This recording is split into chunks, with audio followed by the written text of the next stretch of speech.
কেমন আছো শিক্ষার্থীরা? আশা করি ভালোই আছো। আমন্ত্রণ আছে আজকে ফিজিক্স ক্লাসে। আমরা গত ক্লাসে 22টা অঙ্ক করিয়েছি। আমির হোসেন, মোহাম্মদ ইসাক এবং নজরুল ইসলাম স্যারের বই থেকে 22টা অঙ্ক করানো হয়েছে। আজকে আমরা 23 থেকে শুরু করব। তোমরা আগের অঙ্কগুলো অবশ্যই করবে বা করছো। এখন আমরা 23 থেকে করা শুরু করব।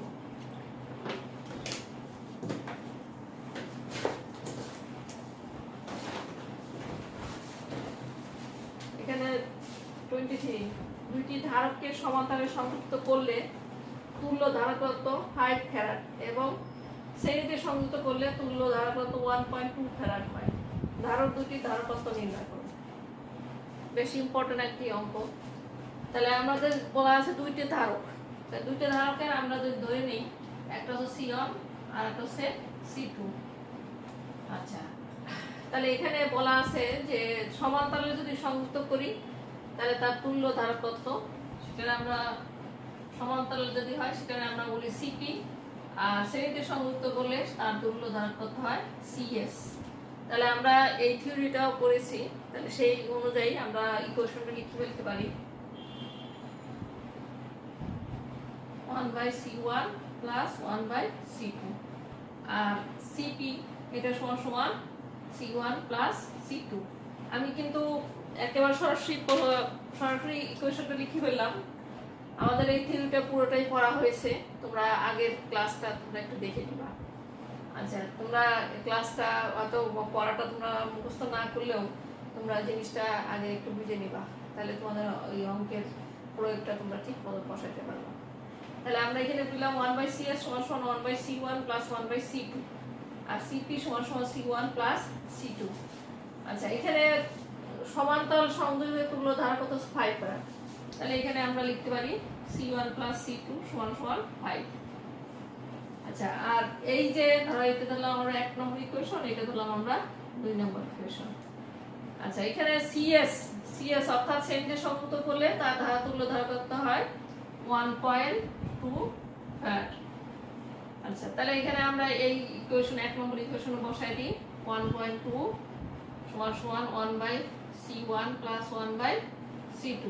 এটা আমরা ক্যালকুলেশন করে ফেলি C1 প্লাস C2 সমান আমরা C1 এটা ধরো 3 নম্বর ইকুয়েশন। 3 নম্বর ইকুয়েশন থেকে আমরা C1 প্লাস C2 সমান 5। তাহলে এখানে আমরা 5 বসাই দিই। তাহলে C1 C2। তাহলে এখান থেকে 1/1.2 ইকুয়াল টু 5/C1 C2। তাহলে আমরা এখানে সরাসরি লিখতে পারি C1 C2 সমান 1.2 ইনটু 5। এটা আমরা লিখলাম। আচ্ছা, এখন আমরা এখানে ক্যালকুলেশন করে যেটা আসে সেটা আমরা সরাসরি বসিয়ে দিই। এটা 6। তাহলে এটা ধরো আমরা ধরলাম 4 নম্বর ইকুয়েশন। আচ্ছা, এখন ধারক দুটি ধারকত্ব নির্ণয় করতে বলা আছে। তাহলে C1 এবং C2 কত সেটা আমরা বের করব। আচ্ছা, আমরা এখান থেকে একটু মুছে দিই।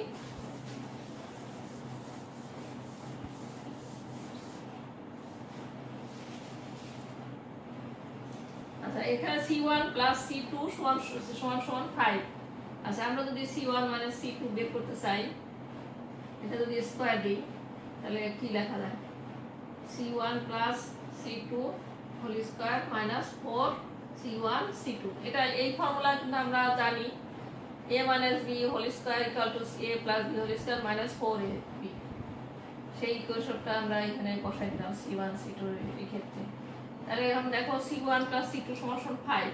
তাহলে এখানে 5 স্কয়ার মাইনাস 4, আর এদিকে C1 C2 সমান পেয়েছি আমরা 6। এই তাহলে 25 মাইনাস 24 এটা সমান পেলাম আমরা 1। আচ্ছা, তাহলে এখন আমরা এইটা আর এইটা দুটো জিনিস আমরা পেয়ে গেলাম। তাহলে এটা আমরা মুছে দিই।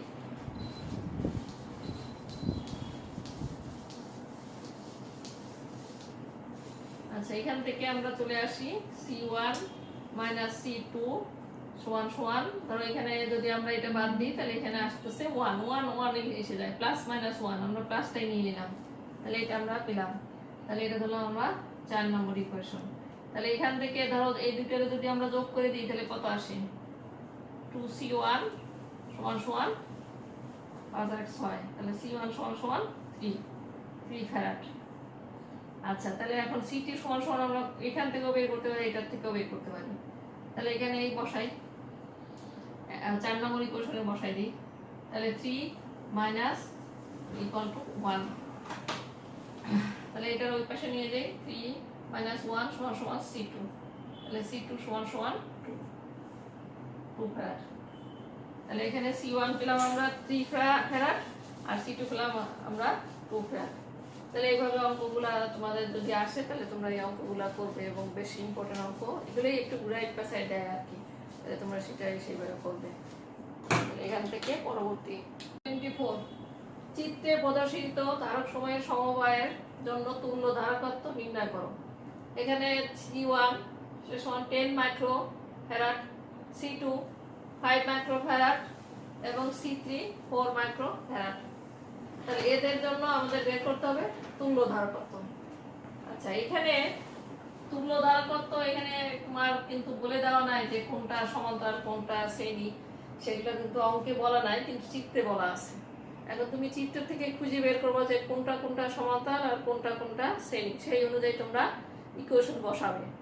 তো এই অঙ্কগুলা এগুলো কিন্তু অনেক সময় এগুলা খুবই ছোট ছোট অঙ্ক, এগুলো এমসিকিউতে আসতে পারে এবং সবসময় ভর্তি পরীক্ষা যখন তখন আসতে পারে। তাহলে তোমাদের খুঁজে বের করতে হবে কোনটা সমান্তরাল, কোন কোন ধারকগুলা সমান্তরাল, কোন কোন ধারকগুলা শ্রেণীতে সংযুক্ত আছে, সেটা আমরা আগে খুঁজে বের করি। তাহলে এখানে দেখো আমরা যদি C1 এবং C2 এখানে ভ্যালুগুলো দেওয়া আছে, এখান থেকে আমি দেখছি C1 এবং C2 এর একটি দুইটা প্রান্ত, মনে করি এখান থেকে একটা প্রান্তে একটা সাদা মেরু সংযুক্ত, আর আরেক প্রান্ত আরেকটা সাদা মেরু সংযুক্ত। তাহলে এই দুইটা সমান্তরাল সমবায় সংযুক্ত। আমরা যেমন সমান্তরাল ধারকের সমান্তরাল ধারকের শ্রেণী সমবায় এগুলি আমরা আগে পড়িয়েছি। তাই সুতরাং এখান থেকে আমরা সমান্তরাল সংযুক্ত, তাই সেজন্য আমরা CP সমান সমান লিখতে পারি C1 প্লাস C2।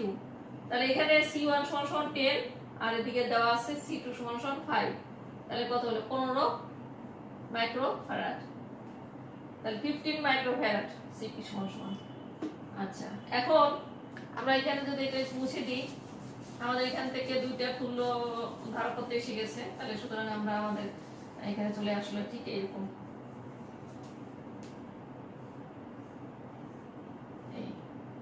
তখন এটার নাম হয়ে গেল CP।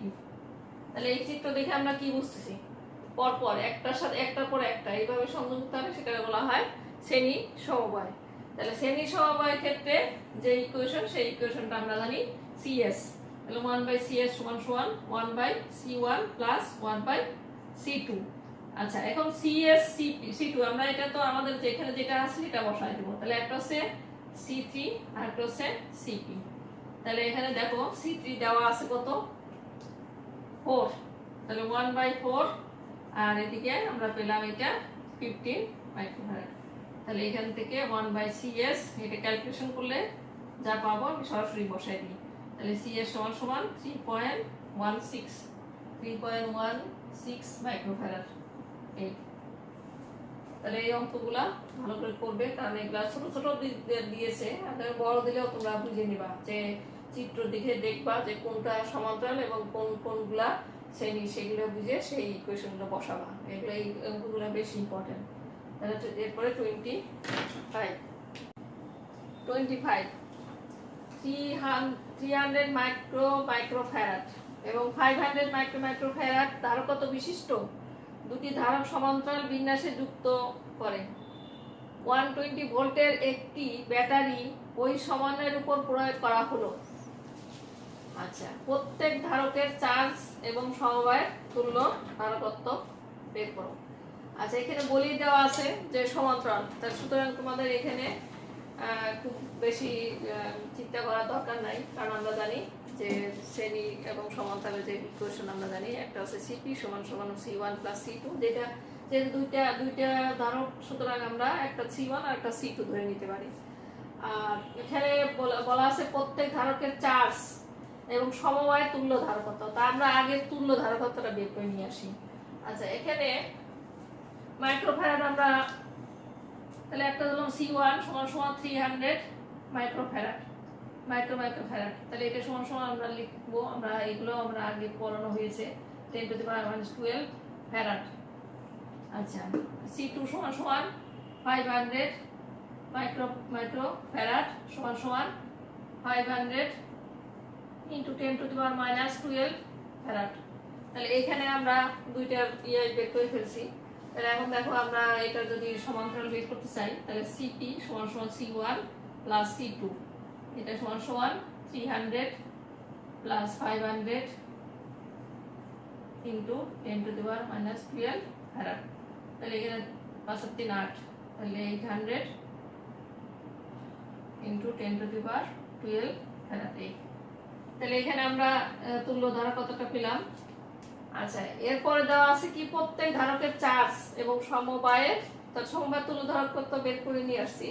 তাহলে প্রত্যেকটা ধারকের চার্জ বের করতে পারবো। তাহলে আমরা ইকুয়েশন আরেকটা জানি C = Q/V। এই তাহলে এই ইকুয়েশনটা আমরা ব্যবহার করব এবং ওই যে বলা আছে আর ধারক সমান্তরাল বিয়ে যুক্ত করে 120 ভোল্টের একটি ব্যাটারির সাথে সংযুক্ত করা আছে। তাহলে এখানে দেখো 120 ভোল্টের একটি ব্যাটারির ওই সমানের উপর প্রয়োগ করা হলো। তাহলে ভোল্টেজ কত? 120 ভোল্ট। আচ্ছা, এখন তোমরা দেখো তাহলে এখানে আমরা লিখতে পারি C1 সমান সমান Q1/V। তাহলে আমার বের করতে হবে Q1, তাহলে Q1 সমান C1/V। তাহলে C1 আমরা পেলাম কত? 300 ইনটু 10 টু দি পাওয়ার -12 আর V সমান 120। এই এটা পেলাম। তাহলে এখানে আমরা পেলাম কত? 3 × 36 36 1 2 3 ইনটু 10 টু দি পাওয়ার 12। তাহলে এখানে কুলম্ব, এই এটা আমরা পেলাম। আচ্ছা, এরপরে Q2, তাহলে Q2 সমান সমান আমরা এখান থেকে বসাই দিই Q2V। তাহলে এটা হচ্ছে আমরা পেয়েছি 500। তাহলে 500 into 10 to the power -12 into 120। তাহলে 5 × 60, তাহলে 60 লিখলাম 1 2 3 1 2 3 into 10 to the power -12 coulomb. তাহলে 5 × 60 1 2 3, ঠিক আছে। তাহলে এইভাবে অঙ্কটা করবে তোমরা, সোজা অঙ্ক। 26 কিউ কুলম্ব তড়িৎ আধান একটি ঘনকের কেন্দ্রে থাকলে প্রতিসাম্যের জন্য ঘনকের প্রতি তলের মধ্যে দিয়ে অতিক্রান্ত তড়িৎ প্লাস কত? তাহলে আমরা যে এই অঙ্কটার মধ্যে কোনো কিছু বলে দেওয়া মানগুলো দেওয়া নাই, কিন্তু কোনো সময় যদি মান থাকে তাহলে তোমরা সেই মান দিয়ে কিন্তু অঙ্কটা করতে পারবে। কিন্তু আগে দরকার আমাদের এখানে কি বলছে এবং সেটা কিভাবে আমরা পেতে পারি সেটা আমরা একটু দেখি। তাহলে কিউ কুলম্ব তড়িৎ আধান একটি ঘনকের কেন্দ্রে থাকলে প্রতিসাম্যের জন্য ঘনকের প্রতিতলের মধ্যে দিয়ে অতিক্রান্ত তড়িৎ প্লাস কত? তাহলে তড়িৎ প্লাস আমরা আগে আমরা পড়েছি ফাই সমান সমান ES, এটাও হতে পারে অথবা এই সেটাও হতে পারে। আচ্ছা, আর গাউসের যে সূত্রটা সেই সূত্রটা থেকে আমরা ইকুয়েশনটা লিখবো, যেহেতু আমাদের অতিক্রান্ত তড়িৎ প্লাস বলছে। তাহলে আমরা গাউসের যে সূত্রটা সেই গাউসের সূত্রটা আমরা একটু দেখি। যে কোনো তড়িৎ ক্ষেত্রে অবস্থিত কল্পিত বদ্ধ তলের মধ্যে দিয়ে অতিক্রান্ত মোট তড়িৎ প্লাস ওই তড়িৎ ক্ষেত্র দ্বারা বেষ্টিত মোট আধানের 1/ε0 এর সমান। তাহলে প্লাস কার সমান হবে? তাহলে এই, এবং ওখানে যদি মোট আধান কিউ হয় তাহলে কিউ এর 1/ε0 গুণের সমান। তাহলে Q/ε0 এই। তাহলে গাউসের সূত্রটা আমরা যে মানে আবার একটু তোমরা পড়ে দেখবা যে গাউসের সূত্র কি আছে। তাহলে সেই গাউসের সূত্র মোট তড়িৎ প্লাস ফাই সমান সমান Q/ε0। আবার এখান থেকে আমরা আগে এখান থেকে তড়িৎ প্লাসের সংজ্ঞা থেকে আমরা ফাই সমান সমান ES অথবা এটা আমরা পেয়েছি। তাহলে এখান থেকেও আমরা এটা দিতে পারি। আচ্ছা, এখানে ধর মনে করো ফাই সমান সমান যদি ES দিই তাহলে হচ্ছে Q/ε0 এই। তার দুইটা ইকুয়েশন আমরা এখান থেকে পেলাম, অথবা এখান থেকে ধরো আমরা ফাই লিখে দিলাম। আচ্ছা, এখন এই এখানে বলা আছে একটি ঘনক আর কি, তাহলে এরকম মনে করো একটা ঘনক ধরো, এর সবগুলা তল সমান। হ্যাঁ, তাহলে এই যে কিউব কুলম্ব আধান, তো আধান একটি ঘনকের কেন্দ্রে, আধান একটা থাকবে এর কেন্দ্রে, ভিতরে কেন্দ্রে থাকবে প্রতিসাম্য ঘনকের প্রতি তলের মধ্যে। তাহলে 1 2 3 4 5 6 6টা তল আছে। তাহলে মোট প্লাস করছে কিউ বাই এপসিলন নট, অর্থাৎ এই 6 তলের জন্য তার প্লাস করছে ফাই সমান সমান কিউ বাই এপসিলন নট। তাহলে এই 6টা তলের জন্য মোট plus q by epsilon naught. তাহলে একটি তলের জন্য মোট প্লাস কত হবে? Q by epsilon naught 6a। তাহলে আমরা এখান থেকে যেটা আমরা চেয়েছি, প্রতিসাম্য ঘনকের প্রতি তলের মধ্যে দিয়ে অতিক্রান্ত তড়িৎ প্লাস হবে, মোট তড়িৎ প্লাস হবে কিউ বাই 6 এপসিলন নট। তাহলে এইভাবে অঙ্কটা করবে, যেহেতু এই অঙ্কটার কোনো মান দেওয়া নাই, সুতরাং এই যেভাবে আছে সেভাবে তোমরা দিয়ে দিবে। তাহলে এটা শিখলে তোমরা মান দেওয়া থাকলেও সেটা করতে পারবে। 27 20 সেন্টিমিটার ব্যাসার্ধের গোলীয় খোলককে 2 মাইক্রোকুলম্ব আধানে আহিত করা হলো। নিম্নলিখিত ক্ষেত্রগুলোর তড়িৎ প্রাবল্য নির্ণয় করো। 1 খোলকের কেন্দ্র থেকে 15 সেন্টিমিটার দূরে এবং খোলকের কেন্দ্র থেকে 40 সেন্টিমিটার দূরে তড়িৎ প্রাবল্য নির্ণয় করতে হবে। আচ্ছা, এখন আমরা গোলকীয় খোলক কি? আচ্ছা, গোলীয় খোলক, খোলক বলতে এরকম যে ভিতরে কিছু নাই, যেমন মনে করো ফুটবল আর কি, তো ফুটবল এরকম আর কি, এটার ভিতরেও যদিও কিছু আছে, কিন্তু এমন যেটা আমরা যদি চিন্তা করি যে ফুটবল খেলে যেটা, ওর ভিতরে কিছু থাকে না, উপরে একটা চামড়ার মতো বা প্লাস্টিক বা যেটাই থাকুক উপরে থাকবে, ভিতরে খালি, তো এটার বলা হয় খোলক আর কি, এবং এটা গোলীয়। তাহলে গোলীয় খোলকে 2 মাইক্রোকুলম্ব আধানে আহিত করা হলো। তাহলে আমরা একটা চিত্র যদি দেখি, এই তাহলে ভিতরে কিছু নাই, এটাই হচ্ছে খোলক। আচ্ছা, এখানে 2 মাইক্রোকুলম্ব আধান, ধরো কিউ সমান 2 মাইক্রোকুলম্ব, তাহলে এটা আমরা মাইক্রো 10⁻⁶ কুলম্ব আধানে আহিত করা হলো। আচ্ছা, নিম্নলিখিত ক্ষেত্রগুলো তড়িৎ প্রাবল্য নির্ণয় করো। আচ্ছা, এটার ব্যাসার্ধ কত আমরা একটু দেখি। ব্যাসার্ধ সমান সমান আর, এটা সমান সমান দেওয়া আছে 20 সেন্টিমিটার, তাহলে এটা আমরা মিটার নিয়ে গেলাম। আচ্ছা, এখন খোলকের কেন্দ্র থেকে 15 সেন্টিমিটার দূরে। আচ্ছা, এখানে ব্যাসার্ধ হচ্ছে কত? ব্যাসার্ধ আমি 15 সেন্টিমিটার আমরা ধরলাম, r1 সমান সমান 15 সেন্টিমিটার, আর r2 r সমান সমান, তাহলে এটা 15 সেন্টিমিটার যদি হয় তাহলে এটা হবে, আর এখানে 20 মিটার। তাহলে দেখো এটার মধ্যে কোনটা বড়? r is greater than r1। আচ্ছা, তাহলে এই ক্ষেত্রে দেখা যাচ্ছে যে আমরা যে প্রাবল্য চাচ্ছি 1 নম্বর, সেটা গোলকের অভ্যন্তরে।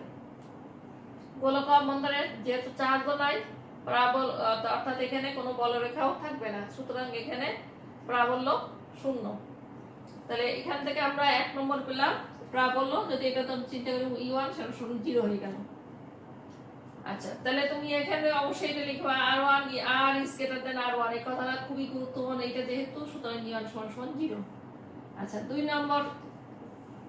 আচ্ছা, এখানে আমরা একটু দেখি, খোলকের কেন্দ্র থেকে 40 সেন্টিমিটার, তাহলে এখানে 20, এটা নিশ্চয়ই একটু বাইরে চলে যাবে, তাহলে এখানে ধরো r2 সমান সমান 40 সেন্টিমিটার, তাহলে r2 সমান সমান 0.4 মিটার। আচ্ছা, তাহলে সেক্ষেত্রে আমরা লিখতে পারি E2, এটাকে আমরা E2 নাম দিলাম, তাহলে 1/4 pi epsilon naught q by r2 square. তাহলে এখানে আছে 9 × 10⁹, আর কিউ সমান সমান দেওয়া আছে কত? কিউ সমান সমান 2 মাইক্রোকুলম্ব, তাহলে 2 × 10⁻⁶, আর এখানে r2 পেলাম আমরা 0.40 হোল স্কয়ার।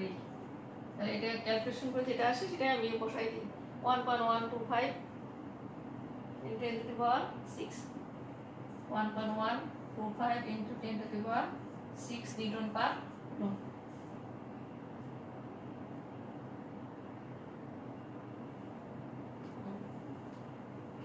তাহলে आंसर 28 একটি তড়িৎ ক্ষেত্র প্রাবল্য E equal to 5 by plus 3J plus twice K একক দ্বারা, একক মানে এটার একক আর কি, আমরা জানি যে ইটা একক হচ্ছে নিউটন পার কুলম্ব, দ্বারা প্রকাশিত ওই ক্ষেত্রে এক্স ওয়াই তলে 200 একক ক্ষেত্রফল বিশিষ্ট বা ক্ষেত্র বিশিষ্ট ক্ষেত্রের ভিতর দিয়ে তড়িৎ ফ্লাক্সের পরিমাণ নির্ণয় করো। তাহলে আমরা তড়িৎ ফ্লাক্স আমরা জানি Fi VSA। তাহলে এখন আমরা এটাতে কিভাবে, আমাদের এখানে ক্ষেত্রফলে দেওয়া আছে S সমান সমান 200 একক, তাহলে এখানে দেওয়া আছে S সমান সমান 200 একক, এটা দেওয়া আছে, কিন্তু ইটা কেমন করে দেওয়া আছে দেখো, E ইকুয়াল টু, এটা হচ্ছে vector, E equal to 5 by plus y 3j plus twice k একক দ্বারা প্রকাশিত। তাহলে ওই তল, ওই ক্ষেত্রে xy তলে, তাহলে আমার এখান থেকে xy তলে যে E এর ভ্যালুটা সেটা আমরা বের করতে চাই, বা E এর মানটা আমরা বের করব xy তলে। আচ্ছা এখানে দেখো E equal to 5 by plus 3j plus twice k, তাহলে এখানে এটা হচ্ছে x অক্ষ বরাবর যে সমস্ত ভেক্টর প্রকাশ করার জন্য, এটা y অ্যাক্সিস বরাবর ভেক্টরগুলো প্রকাশ করার জন্য, আর k হচ্ছে z অ্যাক্সিস বরাবর ভেক্টরগুলো প্রকাশ করার জন্য ব্যবহৃত হয়। তাহলে এখন আমাদের x y z, তাহলে এটা হচ্ছে x, এটা y, আর এটা হচ্ছে z, তাহলে আমাদের চাচ্ছে কত x y তলে। তাহলে x y তলে যদি হয় x y না y z, তাহলে এটা হচ্ছে yz, মানে বইতে yz আছে yz, তাহলে এখানে x, এটা y, আর এটা হচ্ছে z, তাহলে x অ্যাক্সিস বরাবর যে সমস্ত ভেক্টরগুলো প্রকাশ, এটা হচ্ছে y অ্যাক্সিস বরাবর ভেক্টরগুলোর প্রকাশ, আর এটা হচ্ছে z অ্যাক্সিস বরাবর যে ভেক্টরগুলো প্রকাশ আর কি। তাহলে আমরা এখানে একটু আগের ভেক্টরগুলোর সম্বন্ধে আমাদের তো জানা আছে, তারপর আমি xi plus ay j plus az k আমি একটু মনে করাই দিই। তাহলে এর মান যদি আমরা চাই, তাহলে আমাদের এখানে ax square plus ay square plus az square, এই তাহলে এখানেও আমাদের ঠিক e এর মানটা যদি আমরা বের করতে চাই, তাহলে দেখো e ইকুয়াল টু আমাদের এখানে আছে 5 by plus 3j plus twice k, তাহলে এখানে যেহেতু আমাদের বলা আছে yz, তাহলে e এর মান আমরা পাবো, e ভেক্টরের মান, ধরো এই ভেক্টরের মান e সমান সমান রুট দিব, তাহলে y হলো 3 স্কয়ার, আর এটা হচ্ছে 2 স্কয়ার, তাহলে এখানে 3 হচ্ছে 9, আর এটা হচ্ছে 4, তাহলে এটা হচ্ছে 13 একক। আচ্ছা এখন আমরা এখানে বসাই দিলে আমাদের অঙ্কটা হয়ে যাবে। তাহলে 5 সমান সমান এখানে 13 ইনটু 200, এই তাহলে এখান থেকে ক্যালকুলেশন করে যেটা আসে সেটা আমি এখানে বসাই দিই, 7111 একক, এই তাহলে তোমরা এই অঙ্কটা এভাবে করবে। 29 বায়ুতে অবস্থিত 1 কুলম্ব ধনাত্মক আধান থেকে নির্গত তড়িৎ ফ্লাক্স কত হবে? বায়ুতে অবস্থিত 1 কুলম্ব ধনাত্মক আধান থেকে নির্গত তড়িৎ ফ্লাক্স কত হবে?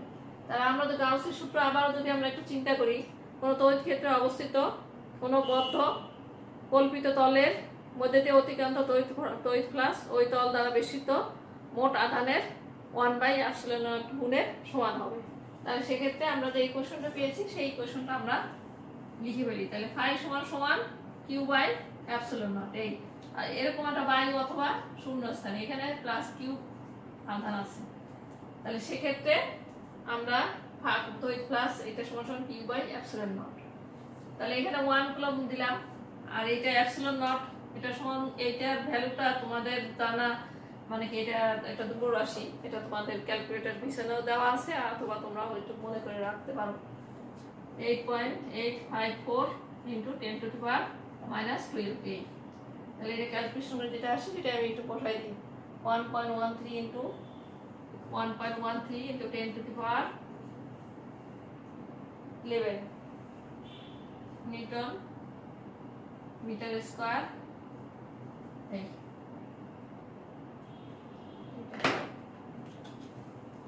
30 কোন গোলকের অভ্যন্তরে অবস্থিত আধানের জন্য গোলকের সমতলের মধ্যে দিয়ে অতিক্রান্ত তড়িৎ ফ্লাক্স হলো 6.5 × 10⁻³ newton metre square per coulomb. গোলকের অভ্যন্তরে আধানের মান কত? তাহলে গোলকের অভ্যন্তরে আধানের মান কত? আচ্ছা, এখন এখান থেকে গোলকের অভ্যন্তরে একটি অবস্থিত আধানের জন্য গোলকের সমতলের মধ্যে দিয়ে অতিক্রান্ত তড়িৎ flux 6.5 × 10⁻³ newton per metre square coulomb square. আচ্ছা, গোলকের অভ্যন্তরে আধানের পরিমাণ কত? তাহলে এই মাত্র আমরা যে গাউসের যে সূত্রটা করেছি সেই গাউসের সূত্রটাই আমরা আবারও ব্যবহার করব। যেহেতু কোন তড়িৎ ক্ষেত্রে অবস্থিত কোন বদ্ধ কল্পিত তলের মধ্যে দিয়ে অতিক্রান্ত তড়িৎ ফ্লাক্স হবে ওই তাল দ্বারা বেষ্টিত মোট আধানের 1/ε0 গুণের সমান। তাহলে এখানে ফাই সমান Q/ε0 এই। তাহলে এখান থেকে আমার বের করছে গোলকের মধ্যে আধানের পরিমাণ কত। Q সমান πε0 পাই। আচ্ছা, তাহলে এখানে তড়িৎ ফ্লাক্স কত আছে 6.5 × 10⁻³ একেবারে সহজ অঙ্ক, জাস্ট বসায় দিলেই হলো 6.5 × 10⁻³ আর এইটার মানে শূন্যস্থানে ভেদন যোগ্যতা সেটা হচ্ছে কত 8.854 × 10⁻⁻12 এই। তাহলে এটার ভ্যালুটা যেটা আসে সেটা আমরা একটু বসিয়ে দিই। তাহলে 5.75 × 10⁻⁻8 কুলম্ব এই -8 কুলম্ব। আচ্ছা, 31 একটি পজিট্রন +e এবং একটি ইলেকট্রন -e পরস্পর হতে 10⁻⁸ মিটার দূরে অবস্থিত থেকে তড়িৎ দ্বিমেরু গঠন করে। তো দ্বিমেরু ভ্রামকের মান কত এবং এর অভিমুখ কি? আচ্ছা, এখন দ্বিমেরু ভ্রামক যেটা সেটা আমরা একেবারে সরাসরি বসাই দিই P = 2L/Q এই। আচ্ছা, দ্বিমেরু কিভাবে তৈরি করে আমরা তো জানি যে দুইটা সমধর্মী এবং দুইটা সমপরিমাণ দুইটি চার্জ থাকবে কিন্তু এরা বিপরীত। সমপরিমাণ মান সমান কিন্তু পরস্পর বিপরীত। তাহলে একটা যদি নেগেটিভ হয় এটা হবে পজিটিভ। তাহলে সেরকম দুইটা চার্জ অল্প দূরত্বে অবস্থান করবে, তাহলে সেখানে তড়িৎ দ্বিমেরু গঠন হবে। তাহলে আমরা এখানে লিখতে পারি -Q, এদের মধ্যবর্তী দূরত্ব 2L আর এটা Q। এদের মধ্যবর্তী দূরত্বকে সবসময় 2L দ্বারা প্রকাশ করা হয়। আচ্ছা, এখানে 2L অর্থাৎ এদের দূরত্ব এখান থেকে 10⁻⁸ মিটার। আর এখানে পজিটিভ একটা পজিট্রন, তাহলে পজিট্রন এখানে +e আর একটা ইলেকট্রন -e এই দেওয়া আছে। তাহলে এখন দ্বিমেরু ভ্রামকের মান আমরা বের করি। তাহলে এটা হচ্ছে 10⁻⁸ আর Q সমান দেওয়া আছে কোন একটা ই চার্জ। তাহলে 10⁻⁸ আর এটা হচ্ছে দেওয়া আছে 1.6 × 10⁻⁻19। তাহলে এখানে হলো 1.6 × 10⁻⁻27 আর এখানে আমরা এর একক মিটার কুলম্ব এই। তাহলে এটা আমরা পেলাম। আর দ্বিমেরুর ক্ষেত্রে সবসময় দিক কোন দিকে? নেগেটিভ থেকে পজিটিভ দিকে, অর্থাৎ ইলেকট্রন থেকে পজিট্রনের দিকে দ্বিমেরু ভ্রামকের দিক হবে। 32 একটি তড়িৎ দ্বিমেরু 10⁴ নিউটন পার কুলম্ব সুষম তড়িৎ ক্ষেত্রের সঙ্গে 30 ডিগ্রি কোণ করে থাকলে 9 × 10⁻26 নিউটন মিটার টর্ক অনুভব করে। তড়িৎ দ্বিমেরু ভ্রামক কত? তাহলে আমরা টর্ক এইটার যে থিওরিটা পড়েছি সেই থিওরিটা লেকচার কত নম্বর লেকচারে আছে তোমরা বের করে নিবে, ওখান থেকে তোমরা এই লেকচারটা দেখে নিবা। দেখলে তোমাদের এই জিনিসটা মানে খুব সহজ হবে। এমনি দেখতে মনে হয় অনেক কঠিন অঙ্ক, আসলে অত কঠিন না। তাহলে যেহেতু কঠিন না সুতরাং ওই থিওরিটা একটু দেখবা, দেখলেই তুমি এই অঙ্কটা করে ফেলতে পারবা। তাহলে সেক্ষেত্রে আমি তোমাদের অঙ্কটা যা আছে একটি তড়িৎ দ্বিমেরু 10⁴ নিউটন পার কুলম্ব তো সুষম তড়িৎ ক্ষেত্রে অবস্থিত, অর্থাৎ 10⁴ নিউটন পার কুলম্ব মানে এটা তড়িৎ প্রাবল্য। এর সঙ্গে 30 ডিগ্রি কোণ করে থাকলে 9 × 10⁻⁻26 টর্ক অনুভব করে। তাহলে তড়িৎ দ্বিমেরু ভ্রামক কত?